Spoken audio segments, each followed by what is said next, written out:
اسلام محبت، پیار، عقیدت، الفت، اخلاص،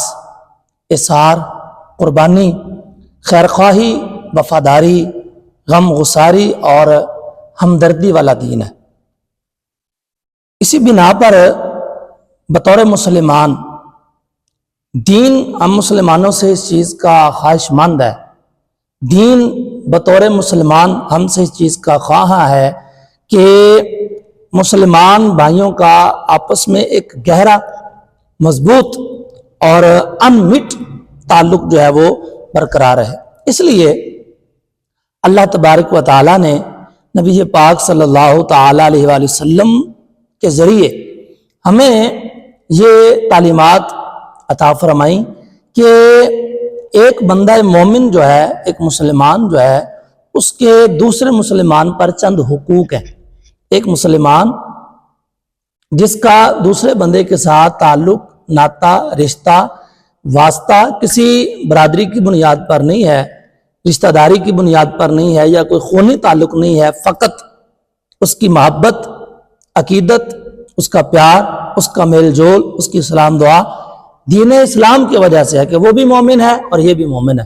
تو دونوں مومنین کا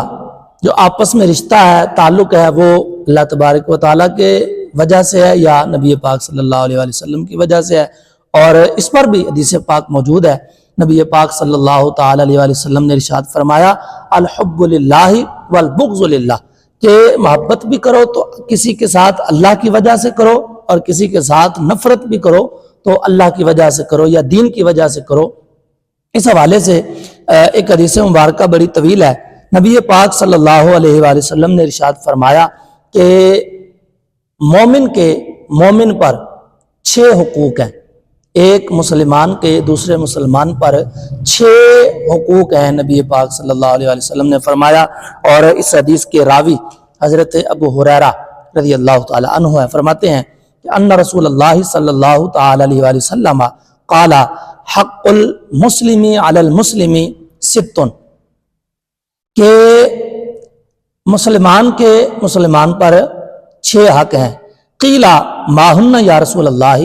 صحابہ نے کہا یا رسول اللہ وہ کون سے 6 حقوق ہیں جو ایک مسلمان نے دوسرے مسلمان کے ادا کرنے ہیں؟ تو نبی پاک صلی اللہ تعالیٰ علیہ وآلہ وسلم نے فرمایا کہ اذا لقیت فسلم علیہ، پہلا حق مسلمان کا دوسرے مسلمان پر یہ ہے کہ جب 2 مسلمان آپس میں ملیں، جب 2 مسلمانوں کی آپس میں ملاقات ہو، جب 2 مسلمانوں کا آمنا سامنا ہو، فسلم علیہ، تو ایک مسلمان دوسرے مسلمان پر جو ہے وہ سلامتی بھیجے یا اس کو سلام کہے۔ اور نبی پاک صلی اللہ علیہ وآلہ وسلم نے یہاں تک فرمایا کہ جو پہلے سلام لے گا وہ پہلے جنت میں داخل ہوگا۔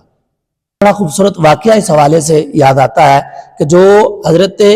سیدنا ابوبکر صدیق رازدار مصطفیٰ، آج تک جن کے اسلام پر احسان ہے، یار غار مصطفیٰ اور یار مزار مصطفیٰ آپ کا، اور مولا کائنات مولا علی مرتضیٰ مشکل کشا حاجت روا تاجدار کل کفا امیر المومنین امام المتقین سید الاولیاء کعبے کے گوہر زہرا کے شوہر حسنین کے بابا کعبے کے کعبہ فاتح خیبر بت شکن شاہ زمن پیروں کے پیر محمد کے وزیر سنیوں کے پیر مولا علی مرتضیٰ، آپ دونوں کا ایک واقعہ بڑا معروف ہے کہ جب بھی حضرت ابوبکر صدیق اور حضرت علی المرتضیٰ شیر خدا آپ کا آمنا سامنا ہوتا، ملاقات ہوتی، تو مولا علی کرم اللہ وجل کریم حضرت ابوبکر صدیق رضی اللہ تعالی عنہ کو سلام کہا کرتے تھے۔ ہوا یوں کہ ایک دن ملاقات ہوئی اور حضرت علی المرتضیٰ شیر خدا نے حضرت ابوبکر صدیق کو سلام نہ کیا۔ اب جب سامنا ہو گیا تھا تو حضرت ابوبکر صدیق کے ذہن میں بھی یہ حدیث پاک تھی کہ سلام کیا کرو، یہ مسلمان کا مسلمان پر حق ہے۔ تو حضرت ابوبکر صدیق رضی اللہ تعالی عنہ نے حضرت علی کو سلام کہہ دیا، سلام کہا اور سیدھا نبی پاک صلی اللہ علیہ وآلہ وسلم کی بارگاہ میں حاضر ہوئے۔ عرض کرتے ہیں یا رسول اللہ آج بڑا عجیب معاملہ ہوا، کہیں مجھے یوں محسوس ہوا کہ مولا علی مجھ سے ناراض ہے، کیونکہ پہلے جب بھی ملاقات ہوتی ہے تو مولا علی مجھے سلام کہتے ہیں. آج انہوں نے سلام نہیں کہا تو لہٰذا میں یہ عرض کرنا چاہتا ہوں کہ آپ مولا کائنات سے پوچھیں کہ اگر کوئی رنجش ہے، کوئی ناراضگی ہے تو اس کا اظہار کریں، اگر کوئی معاملہ ہے تو اس کو جو ہے وہ حل کیا جائے. مولا کائنات کو نبی پاک صلی اللہ علیہ وآلہ وسلم نے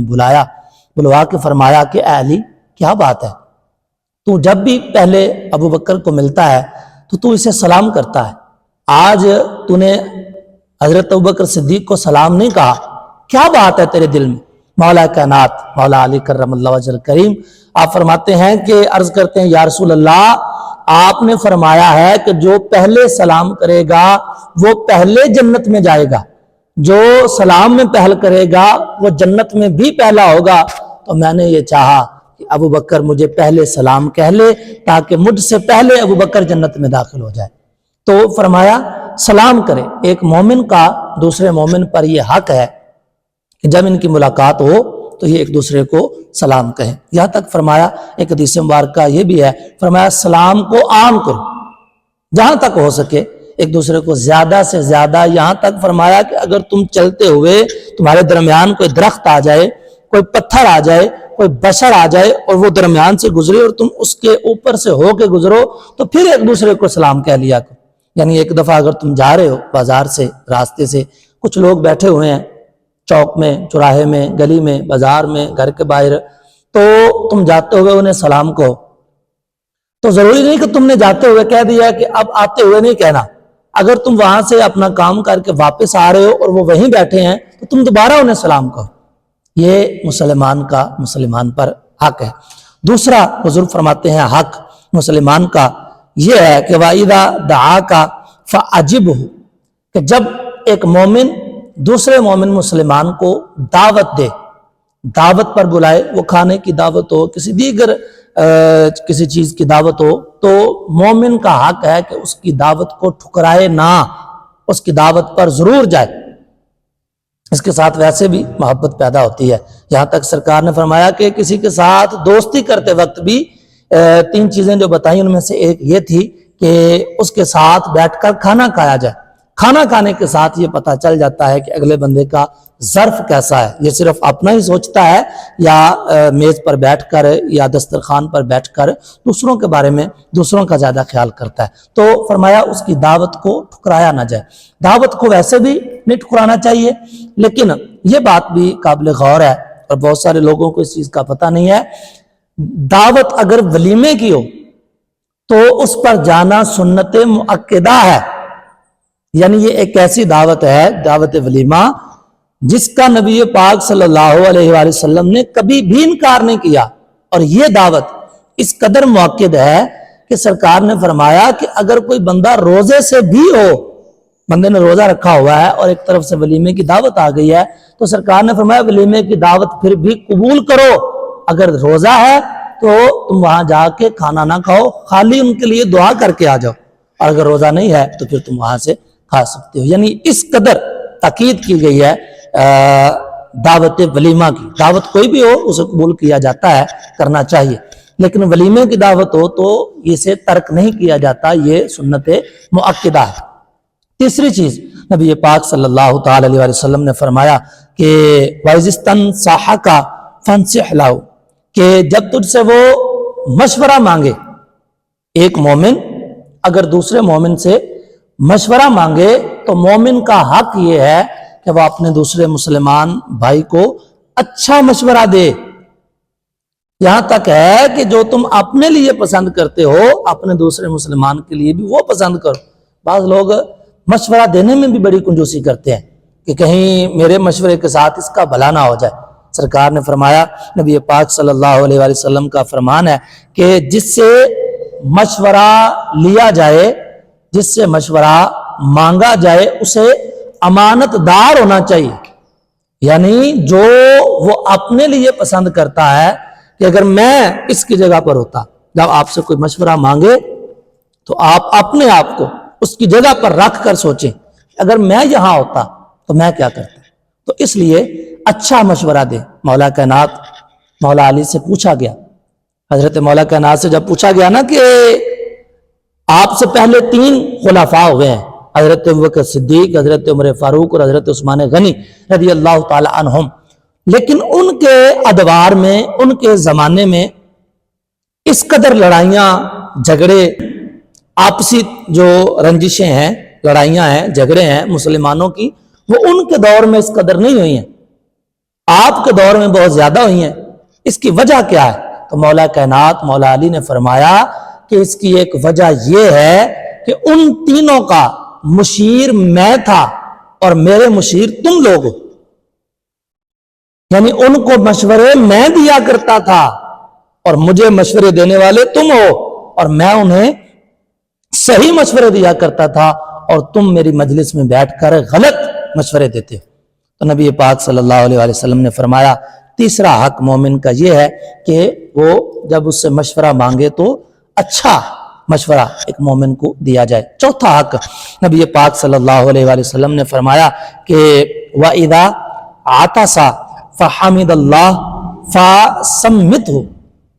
کہ جب ایک بندہ مومن کو چھینک آئے اور وہ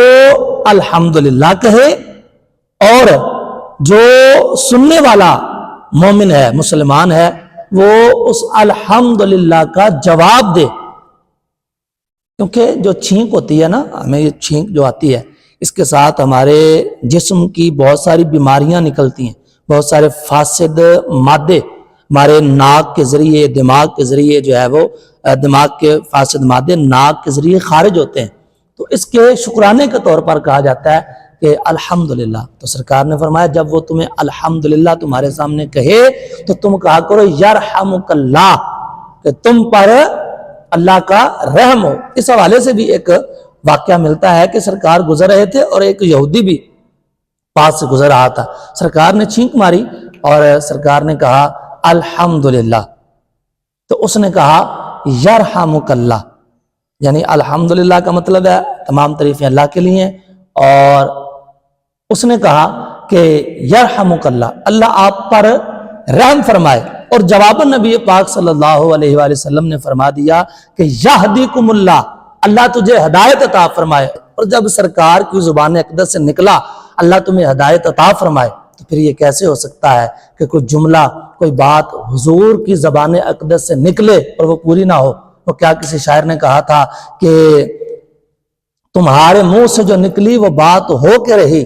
تمہارے دم سے ہماری نجات ہو کے رہی، جو شب کو کہہ دیا دن ہے تو دن نکل آیا، جو دن کو کہہ دیا شب ہے تو رات ہو کے رہی، پتلی پتلی گلے قدسی کی پتیاں، ان لبوں کی نزاکت پہ لاکھوں سلام۔ جب حضور نے کہہ دیا نا اللہ تمہیں ہدایت عطا فرمائے یہدیکم اللہ، تو اس کی زبان سے فوراً نکلا لا الہ الا اللہ محمد الرسول اللہ۔ تو فرمایا کہ اس کو جب چھینک آئے اور ہم الحمدللہ کہے تو تم جواباً پھر یرحمک اللہ ضرور کہو۔ پانچویں چیز سرکار صلی اللہ تعالی علیہ وسلم نے فرمایا کہ مومن کا جو مومن پر حق ہے وہ یہ ہے کہ وَإِذَا مَرِضَ فَعُدْهُ، کہ جب کوئی مسلمان بیمار ہو جائے تو ایک مسلمان کا حق ہے کہ وہ اس کی عیادت کے لیے لازمی جائے، اس کی عیادت لازمی کرے، اس کی تیمارداری لازمی کرے۔ اور اس حوالے سے بھی میں ایک اصلاحی بات کرنا ضروری سمجھتا ہوں کہ کسی کی عیادت کرنے جب جائیں نا تو اس کے کچھ آداب ہیں۔ پہلے تو آپ مریض کے لیے کوئی چیز اس کے کھانے کے لیے کوئی جو مناسب ہے وہ لے کر جائیں۔ پھر ہمارا حال یہ ہے، ہمارے پنجاب کے معاشرے میں یہ بات بہت زیادہ ہے کہ ہم کسی کی عیادت کے لیے جب جاتے ہیں نا تو ہم فضول ہی اسے مشورے دیتے رہتے ہیں۔ جس ڈاکٹر سے وہ دوائی لے رہا ہے ہم کہتے ہیں چھاڑی یار انہوں، تو فلانے کو لے، اس کو چھوڑ فلاں سے لے، اس کو چھوڑ فلاں سے لے، ایسے ہی تو فلاں چیز کھا، تو فلاں چیز۔ بھائی اسے یہ تلقین کریں کہ بھائی آپ جو دوائی لے رہے ہیں یا جو علاج آپ کروا رہے ہیں اسے پابندی کے ساتھ کریں۔ جس ڈاکٹر کے پاس آپ جا رہے ہیں، ہاں اگر وہ تم سے پوچھے کہ بھائی میں دوا لے رہا ہوں، علاج کروا رہا ہوں اور مجھے کوئی افاقہ نہیں ہوا، تم کوئی اچھا ڈاکٹر بتاؤ میں اس سے علاج کروا لوں، پھر اور بات ہے۔ لیکن ہمارا حال یہ ہے کہ ہم ایسے ہی فضول ہی جاتے ہی اگر پوچھ لینا ڈاکٹر کس سے دوا لے رہے ہو، جس ڈاکٹر کا بھی وہ نام لے ہم کہتے ہیں او چھاڑی یار وہ بھی کوئی ڈاکٹر ہے، افلانے کو دوائی لے، ایسے ہی فلاں چیز کھا لو، فلاں فروٹ کھا لو. بھئی تمہیں نہیں پتا کہ وہ چیز اس کے لیے فائدہ مند ہے یا کہ نقصان دہ ہے، یہ تو ڈاکٹر کو پتا ہے. اسے یہ کہیں کہ بھائی تم نے جو بھی کرنا ہے، کوئی بھی چیز کھانے کا اگر تمہارا دل کرتا ہے تو ڈاکٹر سے مشورہ لو،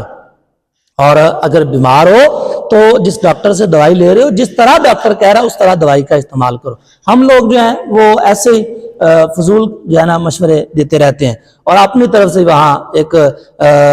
دوست بن کے یا مومن بن کر نہیں جاتے. ہم کسی کی عیادت کرنے جاتے ہیں تو ہم ایک ڈاکٹر کی حیثیت سے جاتے ہیں، ایک معالج اور حکیم کی حیثیت سے جاتے ہیں کہ جو کچھ وہ کر رہا ہے وہ سب کو درم برم کر دیتے ہیں، تو میرے بات پر عمل کر، تو میرا مشورہ مان. ایسے نہیں ہونا چاہیے. مریض آدمی آپ کی تسلی کا، آپ کی حوصلہ افزائی کا، آپ کی دل جوئی کا وہ محتاج ہوتا ہے، اسے ضرورت ہوتی ہے. تنہا رہتا ہے، بیچارہ پڑا رہتا ہے، اس کی وہ ضرورت ہوتی ہے کہ کوئی باتیں کی جائیں، اس کو حوصلہ دیا جائے. اور ہم لوگ حوصلہ نہیں دیتے،